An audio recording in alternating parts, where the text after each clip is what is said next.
Harish Rao, కేటీఆర్ను phone tapping కేసులో ఎందుకు పిలిచారో చెప్పాలని బండి సంజయ్ డిమాండ్ చేశారు.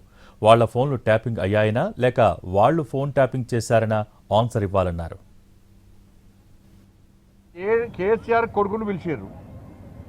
కేసీఆర్ కొడుకును ఎందుకు పిలిచారు? ఇవాళ ఫోన్ ట్యాపింగ్ చేసిన వ్యక్తినే మీరు వాళ్ళ వాంగ్మూలం కోసం పిలిచిర్రా? దీన్ని హరీష్ రావు గారిని పిలిచారు. పిలిచి ఏం అడిగారు? మీరు అధికారులే అయిపోయారు. ఈ ఫోన్ ట్యాప్ అయింది, ఈరోజు ఫోన్ చేసిండ్రు, ఫోన్ ట్యాప్ చేసిండ్రు అని పిలిచారు. బయటికి ఏం చెప్పుకున్నారు? మేము హరీష్ రావు గారిని పిలుస్తాం, ఎవరు వదిలిపెట్టాలని విలువలు మీరు వాళ్ళను.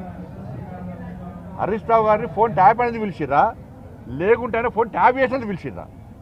ఇంతవరకు సిరిసిల్ల సెంటర్గా, సిరిసిల్ల వేదికగా ఒక కంట్రోల్ రూమ్, ఒక వార్ రూమ్ లెక్క కంట్రోల్ రూమ్ పెట్టుకొని ఈ ఫోన్ ట్యాపింగ్ దందా నడిచింది. హైదరాబాద్ కేంద్రంగా జరగలేదు, సిరిసిల్ల కేంద్రంగా జరిగింది. సిరిసిల్లలో కేసీఆర్ కొడుకు యువరాజు ఆడిందే ఆట, పాడిందే పాట. అలా తనిఖీలు చేసే అధికారం లేదు.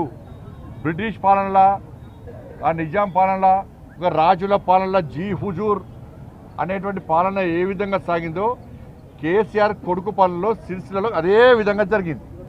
నేను సిట్ వేయకముందే బీఆర్ఎస్ పార్టీ ప్రభుత్వం ఉన్నప్పుడే, ముఖ్యమంత్రిగా కేసీఆర్ ఉన్నప్పుడే, ముఖ్యమంత్రి కొడుకు మంత్రిగా ఉన్నప్పుడే ఈ విషయాన్ని స్పష్టం చేసిన.